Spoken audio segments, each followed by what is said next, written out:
Comencemos, y si alguien no lo saludé, buenas noches, qué alegría y qué gusto. Vamos entonces hoy a hablar sobre la carta de San Pablo a los Efesios. Voy a compartir pantalla. Bueno, el día de hoy vamos a hablar sobre este tema, la carta a los Efesios, un tema que es la continuación del tema anterior, donde hablé sobre Éfeso, ciudad bíblica, ¿no?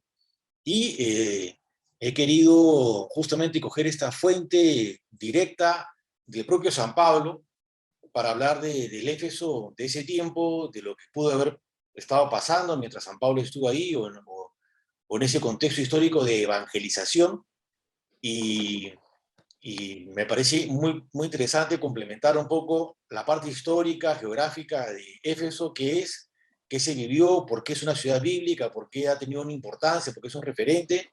Y ahora con la carta a los Efesios vamos sumando un poco el conocimiento y el contexto histórico y el mensaje, ¿no? Entonces, sobre todo, pues, estamos hablando de San Pablo.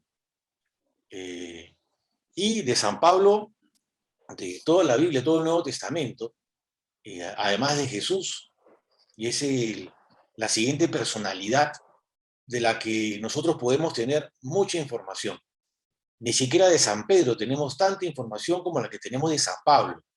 Y la información que tenemos de San Pablo es sobre todo por sus mismos escritos, lo que él mismo escribe, que le llamamos cartas, epístolas, pero también está lo que escribió uno de sus discípulos. San Pablo tuvo varios discípulos y uno de sus discípulos importantes fue San Lucas.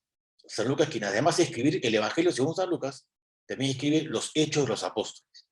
Y parte de esa narración, esa historia que cuenta San Lucas en los Hechos de los Apóstoles, es la experiencia de San Pablo. Entonces, si uno cruza una fuente, las cartas de San Pablo, con los Hechos de los Apóstoles, logramos obtener un buen cruce de información y un buen resultado de fechas, muchas aproximativas, otras más precisas, de lo que pudo haber estado viviendo San Pablo como en diferentes etapas de su vida.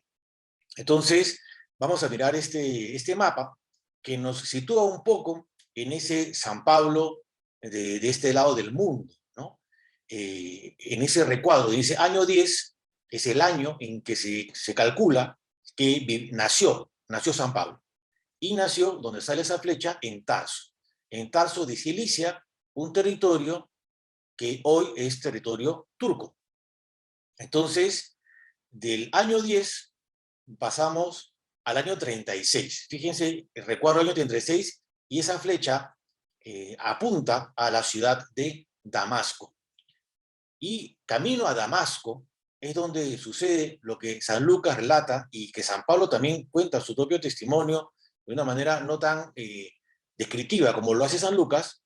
Ahí es donde camino hacia Damasco, buscando a los cristianos para perseguirlos y hasta en la medida de lo posible matarlos, y en ese fanatismo que vivió San Pablo, Saulo en ese momento, pues hacia el año 36 él tuvo esta experiencia muy fuerte, muy impresionante de conversión, ¿no?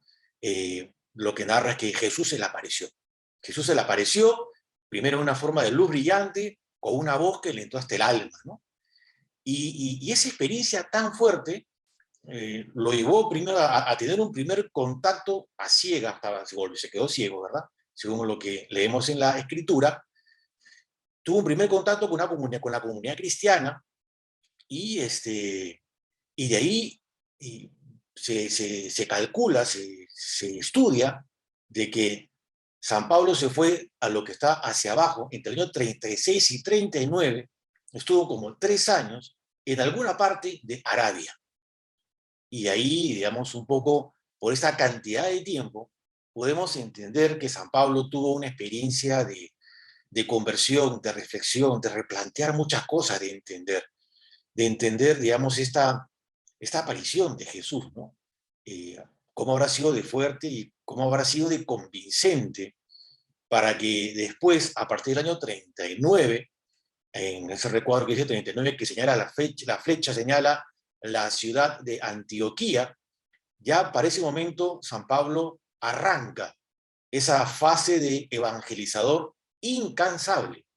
Es un evangelizador apasionado, con una energía, pero realmente toda la energía acumulada que tenía antes en su rabia, ahora la vuelca para anunciar la buena nueva con un ánimo totalmente distinto, con una visión de la vida muy, muy fuerte, muy, muy buena, muy especial. Entonces aquí en el año 39 arranca este momento de evangelización. En ese momento ya está empezando esta etapa con Bernabé, otro personaje importante y muy interesante que recoge los Hechos de los Apóstoles, nos cuenta la historia. Este mapa ya lo hemos visto, pero digamos en esta cronología que estamos un poco señalando, no todas las fechas son precisas, no tenemos exactamente todo año tras año, pero bastante aproximado. Tenemos todas estas líneas donde el primer viaje, en lo que es la línea roja, son 4 años, del 45 al 49, ¿no? La línea morada habla del segundo viaje, que ya se extiende un poco más e incluso llega a la zona griega. Fíjense que muchos de los lugares que visita San Pablo están bastante de ellos en la costa o cerca de la costa, ¿no? Porque era más fácil también movilizarse por mar. Y de ahí el tercer viaje apostólico con las líneas verdes del 53 al 58. Entonces ahí tenemos una referencia de cómo esto que empieza el año 39, pues son muchos años de San Pablo dedicarse, como le digo, de manera incansable, ¿no? Vamos a retroceder un poco en esta diapositiva para calcular si lo de camino a Damasco fue el año 36 y él nace el año 10, estamos hablando que San Pablo tenía 26 años cuando empezó esta experiencia. Entonces, el año 39 tenía 29 años y eso un poco nos va situando también en la edad, en la etapa en la que se encuentra el apóstol San Pablo.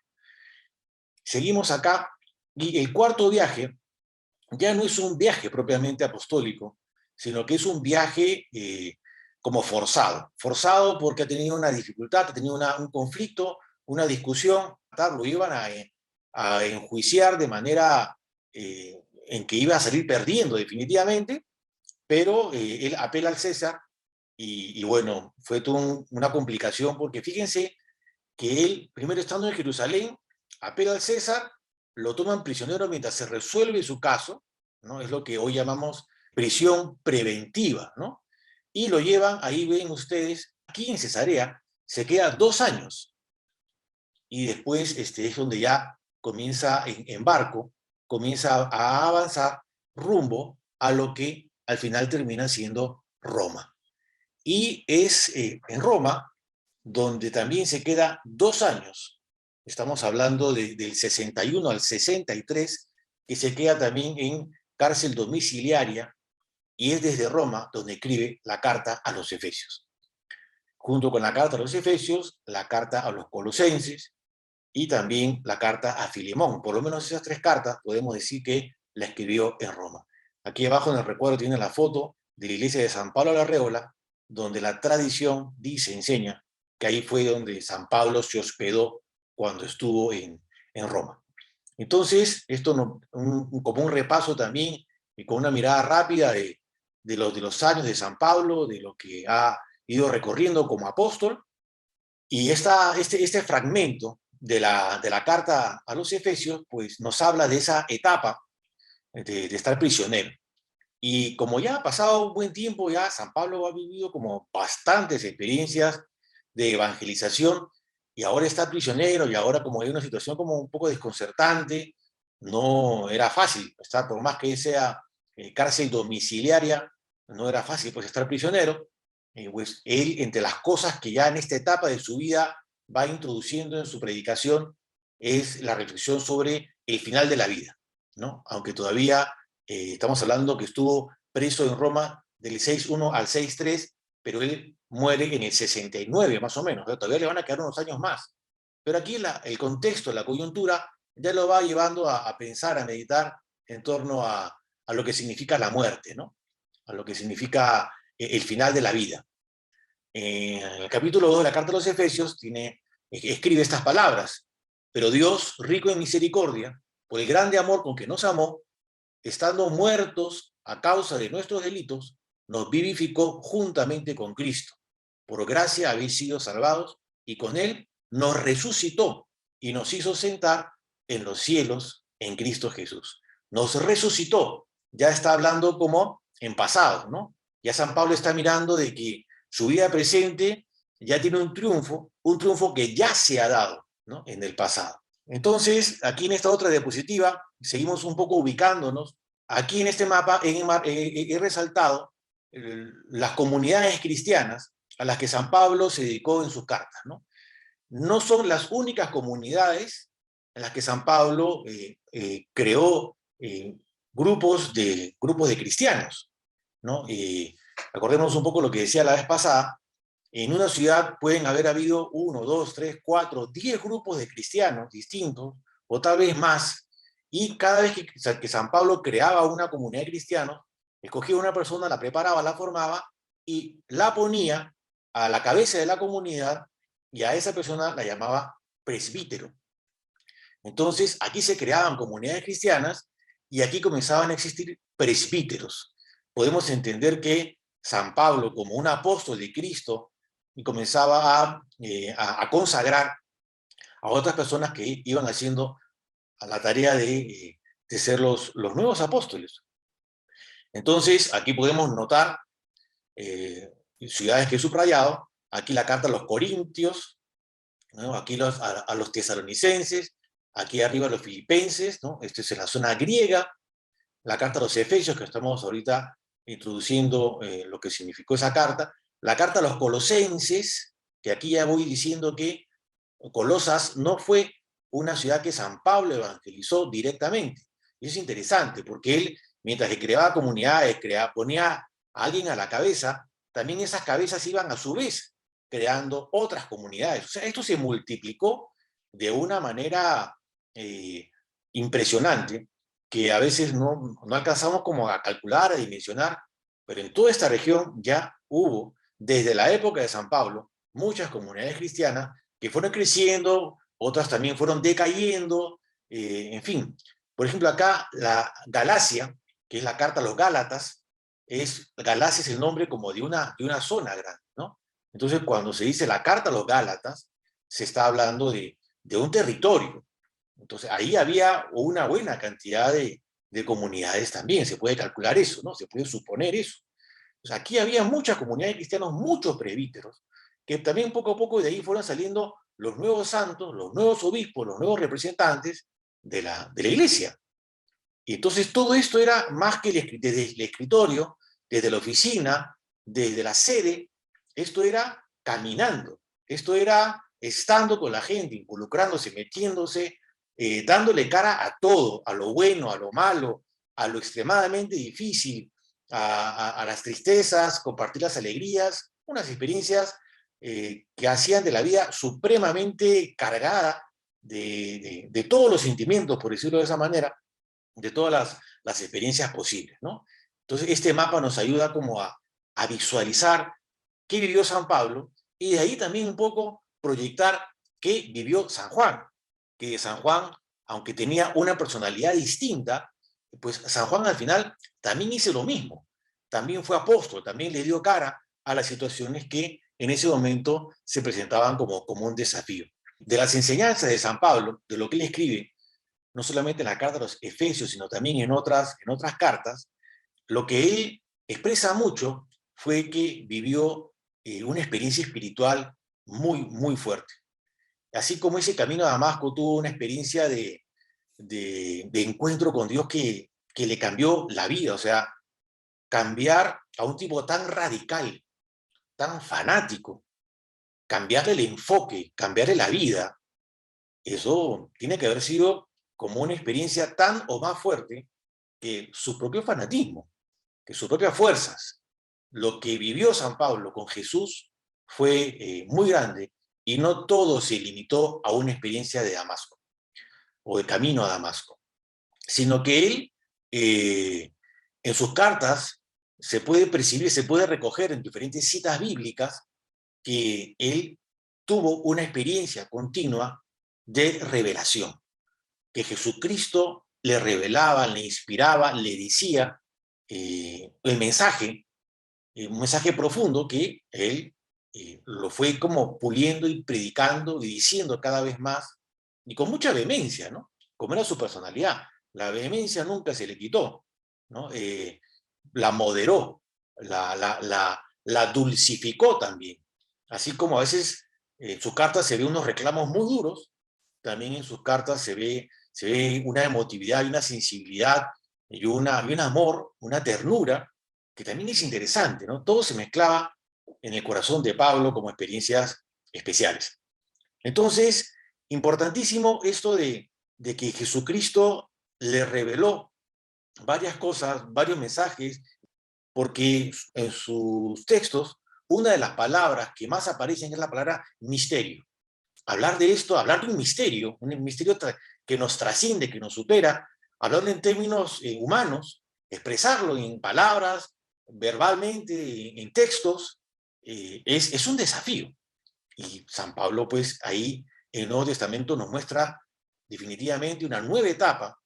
No solamente es como sacar conclusiones del Antiguo Testamento, que definitivamente la sacó, sino que era como esto que se anunciaba con insinuación apenas, ahora se ha manifestado en Cristo Jesús. Ahora se ha podido ver, se ha podido revelar el gran misterio de Dios en Cristo. Entonces, San Pablo tiene una cristología donde pone a Jesús, a Cristo, definitivamente al centro. Entonces, entre lo que San Pablo revela como un misterio, es el misterio de la Trinidad.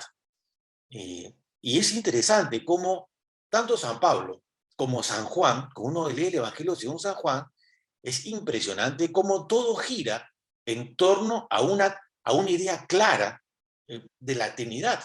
Comienzan a hablar el Padre, el Hijo y el Espíritu Santo con una distinción, con unos roles de cada uno de ellos, pero con una claridad que es un solo Dios, y esto es impresionante. Si yo me leo todo el Antiguo Testamento, simplemente por estudio, no logro decir lo que después San Pablo y después San Juan dicen, ¿no? Esto no es simplemente deducción intelectual de lo que ya antes se dijo.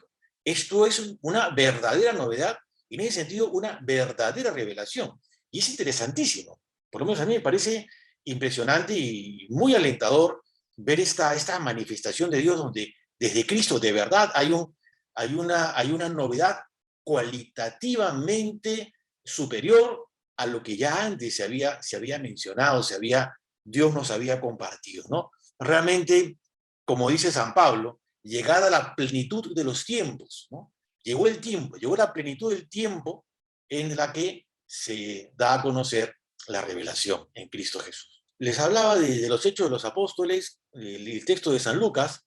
Vamos a recoger del capítulo 20 un texto que lo vamos a ir leyendo poco a poco y que nos va a dar esa información, datos, contextos de lo que se vivió en Éfeso. Entonces, dice, desde Mileto, Pablo envió a llamar a los presbíteros de la iglesia de Éfeso. Cuando llegaron donde él, entonces ya ustedes pueden ver que aquí no es un presbítero, no sabemos cuántos presbíteros son, pero aquí esto suena como a varios, ¿no? Envió llamar a los presbíteros, o sea, Pablo era toda una autoridad. Entonces llegaron desde Éfeso, llegaron hasta Mileto los presbíteros, las cabezas de las comunidades cristianas que Pablo había fundado. Y seguimos leyendo. Le dijo, vosotros sabéis cómo me comporté siempre con vosotros. Desde el primer día entré en Asia sirviendo al Señor con toda humildad y lágrimas y con las pruebas que me vinieron por las acechanzas de los judíos. ¿Cómo no me acobardé en algo que podía seros útil? Aquí quiero resaltar el nombre de Asia. Fíjense cómo esta zona de la actual Turquía tenía ese nombre. Era la región de Asia. Entonces, cuando leemos estos textos, ubiquémonos aquí, en esta parte del mundo. Este es el Asia al que hace referencia el texto bíblico. Sigo leyendo. Os predicaba y enseñaba en público y por las casas, en público y por las casas. No sé si ustedes se acuerdan, cuando la vez pasada vimos el teatro de Éfeso, y como hubo una discusión en torno a la diosa Artemisa, San Pablo definitivamente era una persona pública, ¿no? Él no era tímido para nada. Y también el hecho de las casas, donde se celebraba la misa en esa época, en las casas. Digamos que fueron los primeros templos que no fueron construidos como tal, sino los primeros templos que fueron templos espirituales, eran las casas de los creyentes, de las personas que se reunían a veces con tranquilidad y con libertad, y otras veces tenían que reunirse escondiéndose, ¿no? Eso como que tuvo diferentes etapas, y también en algunos lugares había más persecución que en otros lugares. Entonces, sigo leyendo lo de San Pablo, dando testimonio tanto a judíos como a griegos. Aquí cuando utiliza la palabra griegos, hace referencia a los que no son judíos, ¿no? Para que se convirtieran a Dios y creyeran en nuestro Señor Jesús. Mirad que ahora yo, cadenado en el Espíritu, me dirijo a Jerusalén sin saber lo que allí me sucederá.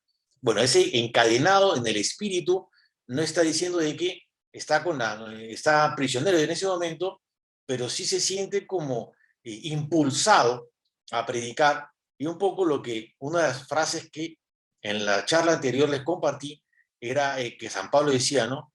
Ay de mí si no evangelizo, ¿no? Ay de mí si no predico el evangelio. O sea, me siento como impulsado a hacerlo, algo que no puedo frenar en mí, ¿no? Sigo leyendo. Solamente sé que en cada ciudad del Espíritu Santo me testifica que me aguardan prisiones y tribulaciones. Se nota ya que San Pablo estaba mirando que se le venía ese momento de cogerlo preso. Ya había tenido como muchas dificultades, ya tenía muchos enemigos, así como había ganado a muchos hermanos en Cristo, había hecho cosas bastante notables, buenas para la fe cristiana. También en eso tenía ya lo mismo, muchos enemigos con mucha fuerza y algunos enemigos también bastante influyentes. Sigo leyendo, pero yo no considero mi vida digna de estima, con tal que termine mi carrera y cumpla el ministerio que he recibido del Señor Jesús, de dar testimonio del Evangelio, de la gracia de Dios. Y ahí, miren esta parte.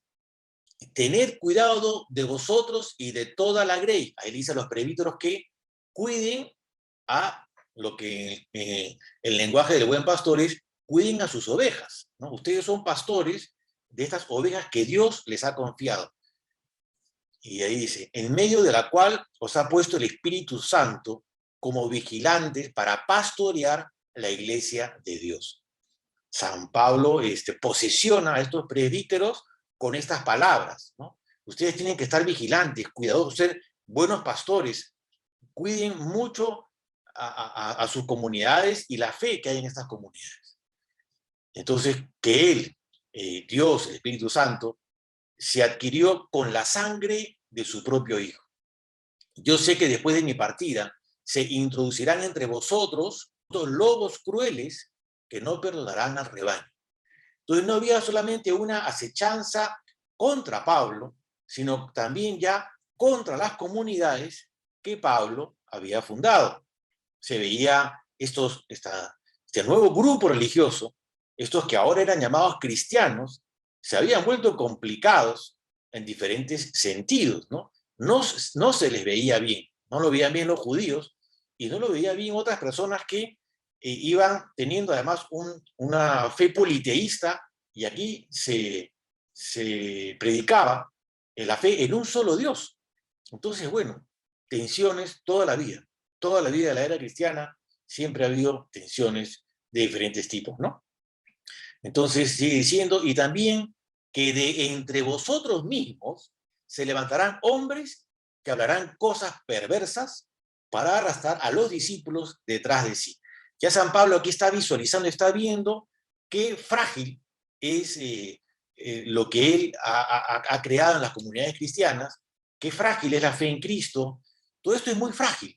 Todo esto se predica desde Dios, con mucha fuerza, con mucha convicción, pero esto es frágil, esto en cualquier momento se tuerce, ¿no? Y por eso San Pablo les habla esto, dándoles una gran responsabilidad, situándolos en su responsabilidad, y por eso aquí, este es un momento en Mileto, un momento presencial donde se reúnen todos, y también a este grupo de gentes que después San Pablo les mandará la carta a los Efesios.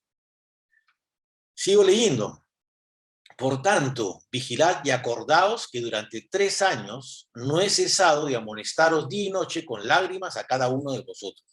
Miren, de esta parte del texto bíblico podemos concluir que San Pablo estuvo 3 años en Éfeso, ¿no? De ahí se saca un poco la información.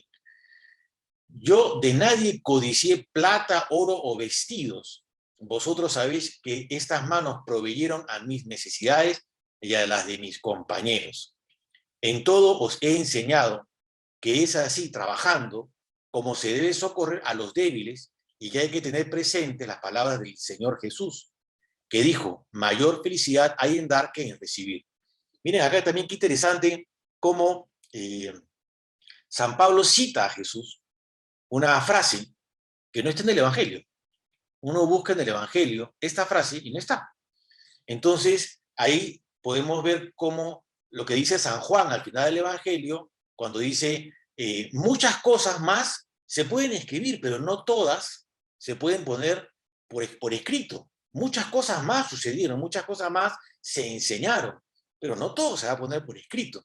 Entonces, hay toda una revelación que se pone por escrito y hay toda una revelación que se da de manera oral, de manera verbal, de manera desde la tradición, ¿no? Y esta es una frase que San Pablo dice, Jesús dijo, mayor felicidad hay en dar que en recibir. Y aquí va terminando esta escena, donde va diciendo, dicho esto, se puso de rodillas, San Pablo, ¿no?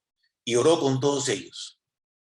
Rompieron entonces todos a llorar y arrojándose al cuello de Pablo, le besaban, afligidos, sobre todo porque había dicho que ya no volverían a ver su rostro. Y fueron acompañándole hasta la nave, ¿no? Hasta el barco que le iba a llevar a su siguiente destino. Entonces, aquí en esta descripción tan emotiva de la despedida con San Pablo, se puede percibir cómo había un vínculo muy estrecho, ¿no? San Pablo no hacía vínculos ligeros, por decirlo de una manera. San Pablo era profundo y, y por eso pues también generaba unos vínculos muy fuertes y muy especiales, ¿no?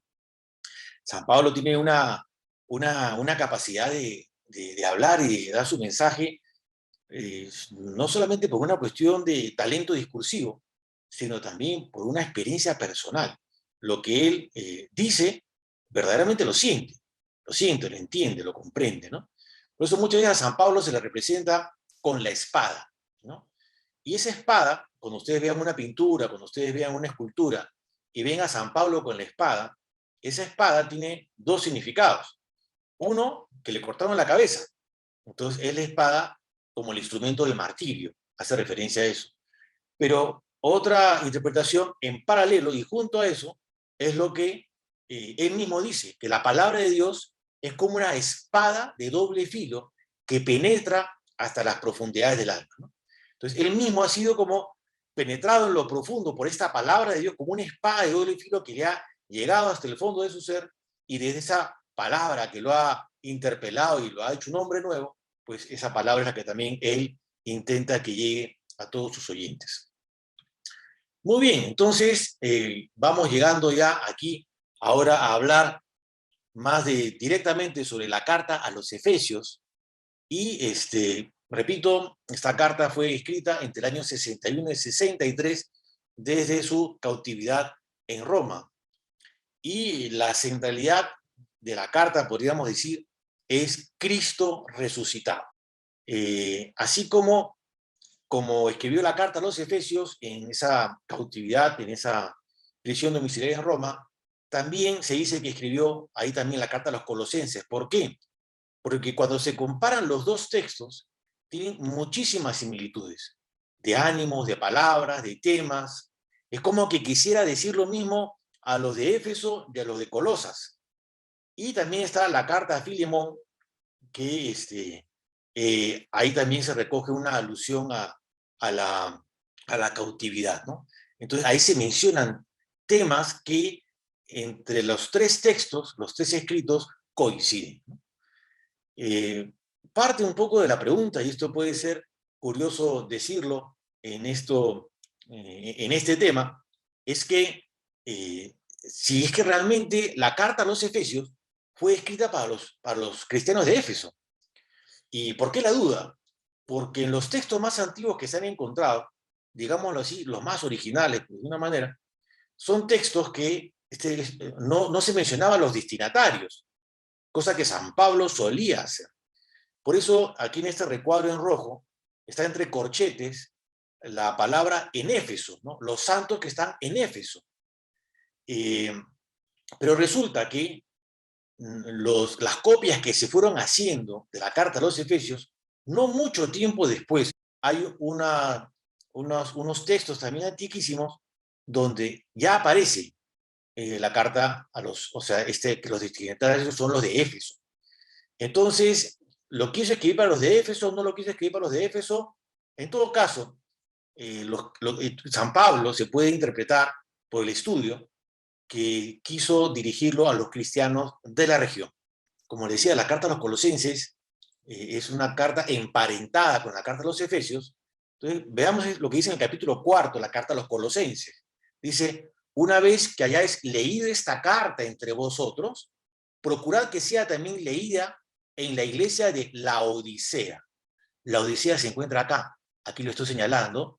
Fíjense, le está escribiendo aquí a los colosenses, a la comunidad de Colosas. Entonces dice, una vez que ustedes lo lean, compartan esta carta con la comunidad cristiana de la Odisea, ¿no? Y por vuestra parte, leed vosotros la que os venga de la Odisea. Entonces parece que también San Pablo escribió una carta a los de la Odisea, tal vez con un contenido complementario, y como que se iban a intercambiar cartas, ¿no? Podemos también entender de que, no sé, si ellos ya tenían una carta querida, muy querida, del apóstol San Pablo, pues no le iban a dar el original. Entonces ahí es donde aparecen los copistas, los escribanos, y comienzan o sea, estas cartas, estos textos, comienzan a multiplicarse. Entonces, ¿por qué ha prevalecido la carta a los Colosenses y no la carta a los de la Odisea? Pues será que seguramente la carta de la Odisea no trascendió en su contenido, en su mensaje, como sí la carta a los Colosenses. Y fíjense cómo sigue el texto acá, el que estamos citando. El saludo va de mi mano, ¿no? O sea, yo estoy escribiendo.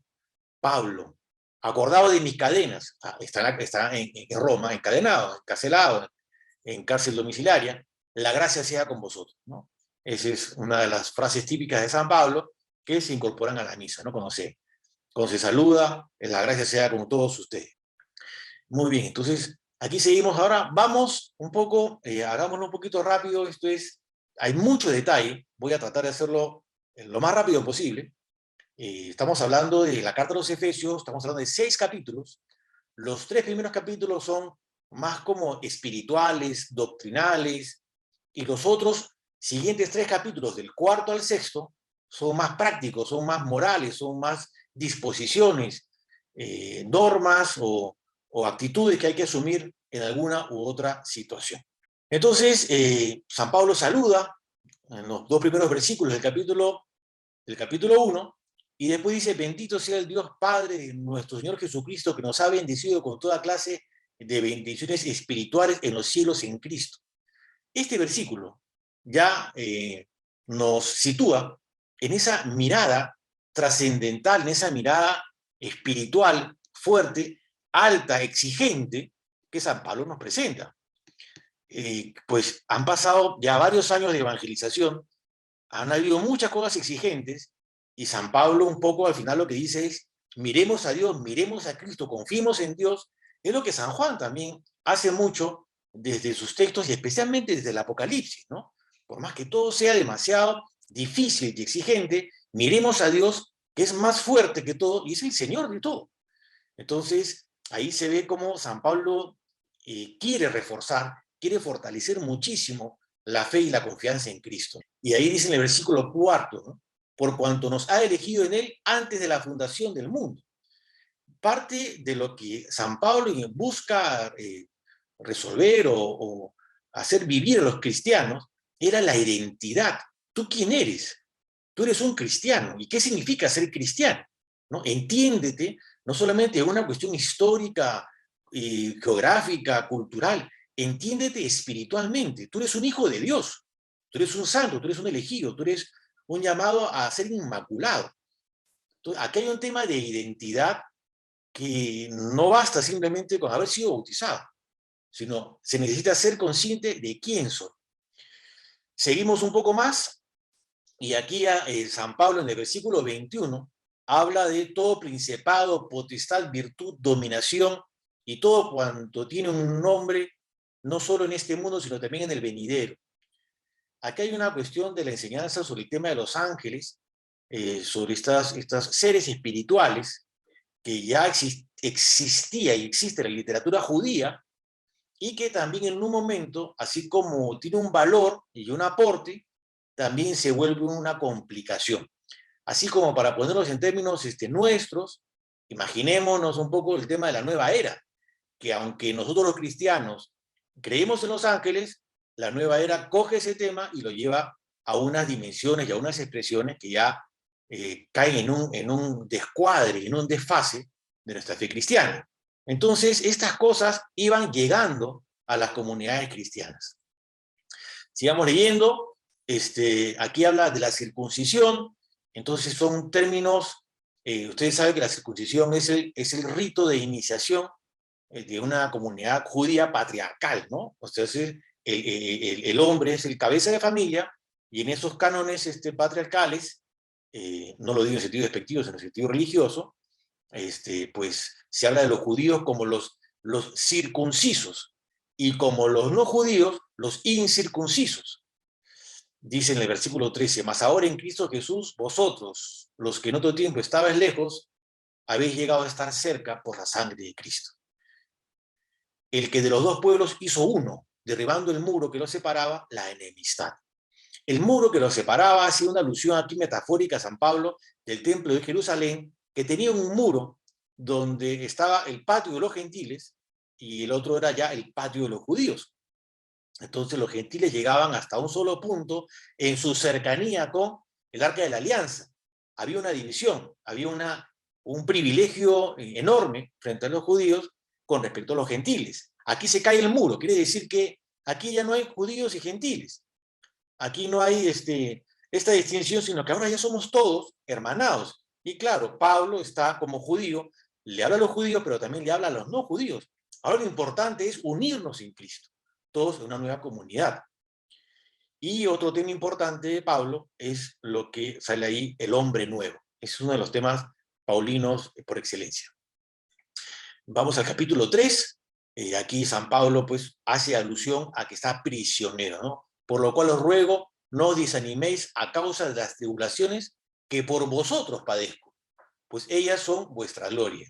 Por eso doblo mis rodillas ante el Padre. Entonces acá hay un párrafo, un versículo, dos líneas muy personales de vínculo. Pablo establece un vínculo de cercanísimo, y una vez más testimonios en la carta de los Efesios de que él está prisionero en Roma. Sigo leyendo aquí el capítulo 3, y este versículo, estos tres versículos me parecen hermosos. Realmente todo puede tener su valor, pero algunas cosas tienen más mensaje que otras, o unas palabras más profundas que otras. Entonces leo, dice, que Cristo habite por la fe en vuestros corazones, para que arraigados y cimentados en el amor, podáis comprender con todos los santos cuál es la anchura y la longitud, la altura y la profundidad, y conocer el amor de Cristo, que excede a todo conocimiento, para que os vayáis llenando hasta la total plenitud de Dios. Como hemos hablado antes, San Pablo está en un territorio de pensamiento griego, de cultura griega, de reflexión, de especulación griega, de hacer filosofía, teología al mismo tiempo, y del ambiente filosófico toma, y especialmente de la escuela estoica, de los estoicos, toma esta expresión de la anchura, la longitud, la altura, la profundidad, y ahí es donde uno coge una idea que me parece muy, muy especial, que por más que por la razón sea muy cualificada, muy desarrollada, muy destacada en una persona, pues aquí hay que descubrir algo que es más grande todavía que la razón, que es el amor, ¿no? La profundidad del amor de Dios que nos sobrepasa, ¿no?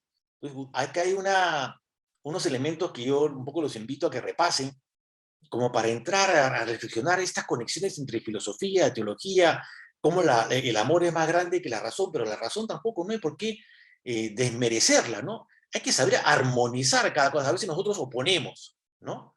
Pero aquí se trata de saber integrar. Y por más que el amor sea más grande, pues no, eso no quiere decir también de que los sentimientos tengan que estar por encima de la razón. Todo tiene que organizarse de una manera armónica y constructiva con la gracia de Dios a partir de una vida en Cristo. Este capítulo cuarto ya comienza con la segunda parte de la carta.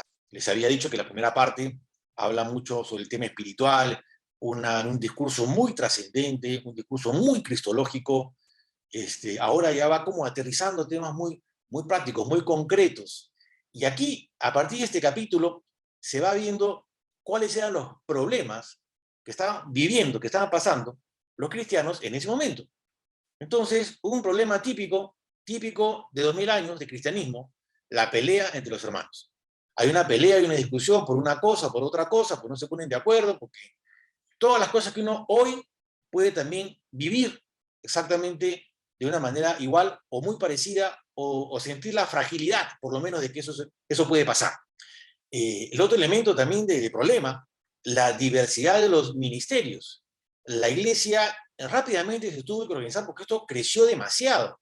Entonces, ¿cómo nos organizamos si esto como que tiene diferentes funciones? Y aquí muy interesante que los apóstoles no centralizaban la gracia de Dios en ellos mismos, sino que repartían en los ministerios los dones, los carismas, las gracias que se podían tener. Entonces es cuestión de que cada uno haga como su tarea y organicémonos, ¿no? Hagamos las cosas de una manera más eficiente. Si todo depende de uno, al final no logramos cubrir todas las necesidades. Y ahí es donde también, en ese contexto, es que surgen los diáconos, ¿no? Hemos hablado de Pablo como lo que representa un obispo, de ahí hemos hablado como Pablo deja cabezas, que son los presbíteros, y de ahí también como en los Hechos de los Apóstoles se habla de que se escogen unos diáconos.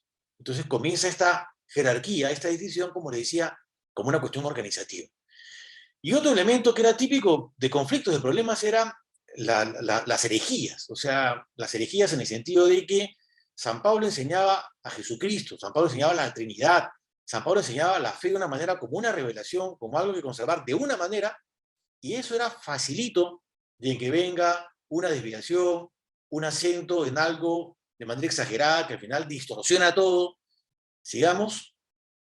Eh, entonces aquí en el capítulo, en el versículo 14, dice, ¿no? Para que no seamos ya niños, llevados a la deriva y zarandeados por cualquier viento de doctrina, a merced de la malicia humana y de la astucia que conduce engañosamente al error.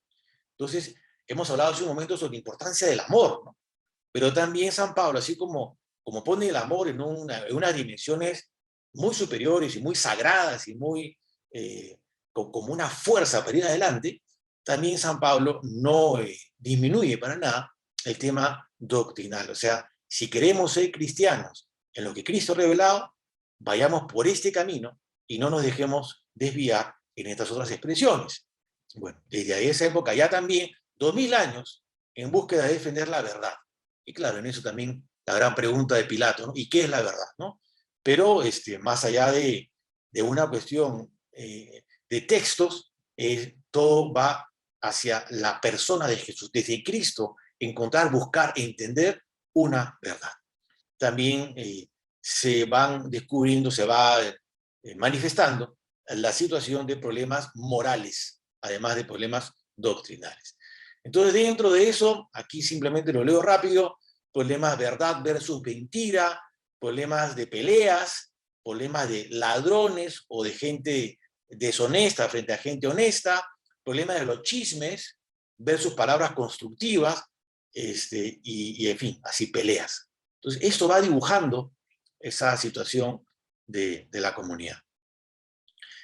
En el capítulo quinto habla sobre el tema del matrimonio, va haciendo una teología, o sea, no solamente va diciendo organicémonos así, de manera práctica, o simplemente normativa, sino tengamos una visión trascendental, alturada, cristiana, espiritual, de lo que significa el matrimonio. Eso va a ser uno de los temas muy importantes de esta carta a los Efesios. Y ya vamos hacia el final, el capítulo 6, donde, bueno, estaba hablando del matrimonio, habla de la familia, habla de los hijos que deben respetar a sus padres, y los padres a sus hijos también. También toca un tema social, el tema de los esclavos, ¿no? Que era un esclavo, ¿no? En esa época, un esclavo era una mercancía. Así como puedo tener una tela, objetos de oro, o simplemente una mesa, una silla, pues el esclavo era eso, un objeto. Entonces aquí también San Pablo busca transformar una cultura, hacerla cristiana, y en eso tratar a tu esclavo, tú que tienes un esclavo, trátalo como tu hermano. Aquí en el capítulo 6, como digo, es el último capítulo de la carta, hace también una alusión a los temas del combate espiritual, que utilizan unas metáforas ahí muy lindas, muy especiales. Los invito a leerla con paciencia, con detalle, y ya llegamos como a las palabras finales, cuando ya primero San Pablo habla un poquito de sí, de con quién está, qué hay que hacer, en fin, ya en un tono más personal, dice, para que también vosotros sepáis cómo me va y qué hago, os informará de todo Tíquico, el hermano querido y fiel ministro en el Señor, a quien envío donde vosotros expresamente, para que sepáis de nosotros y consuele vuestros corazones. Yo creo que aquí se puede interpretar que Tíquico, quien estaba con Pablo en ese momento de cárcel, Tíquico llevó la carta. Recordemos esa escena que hemos leído hace un rato, de los presbíteros en Mileto, cómo estaban con San Pablo, abrazados, se despidieron pues llorando porque ya no lo iban a volver a ver. Entonces, que no solamente es una carta, sino un mensajero de Pablo, de toda la confianza, para hablarles, renovarlos, refrescar esa fe que una y otra vez se ponía a prueba, no solamente por presiones externas, sino también por presiones internas dentro de la comunidad. Entonces había que estar refrescando mucho la experiencia espiritual. Y ahí saludo final. Paz a los hermanos y caridad con fe de parte de Dios Padre y del Señor Jesucristo. La gracia sea con todos los que aman a nuestro Señor Jesucristo en la vida incorruptible. Entonces, termina con esta exhortación a la santidad. San Pablo, entonces, era un creyente, un predicador, un apóstol. Alguna vez escuché una charla, una conferencia, de que la iglesia tuvo dos elementos por los cuales llegó hasta donde llegó. Uno, por un golpe de suerte por Constantino. Golpe de suerte, no se explica un golpe de suerte si es que la vida cristiana de 250 años antes de Constantino no se hubiese arraigado tanto en esa región. Y segundo, que San Pablo, más que un propagandista, era un creyente de la fe. Y realmente una fe, una predicación, un trabajo que estuvo muy respaldado por el Espíritu Santo, en el sentido de que esto no se explica simplemente por la predicación humana. Esto tiene muchos elementos de bendición, de gracia de Dios y de respuesta de otros tantos más, otros nuevos apóstoles, de calibres bastante importantes, como San Pablo, a través de los siglos, que fueron consolidando la fe de la que hoy gozamos. Nuestra fe tiene un pie de apoyo, un punto fuerte en este territorio. Hoy hablamos de San Pablo, en otro momento hemos hablado también de San Juan. Ambos realmente nos han dejado un buen fundamento para que hoy podamos tener muchas seguridades en la fe que tenemos, en la fe que creemos.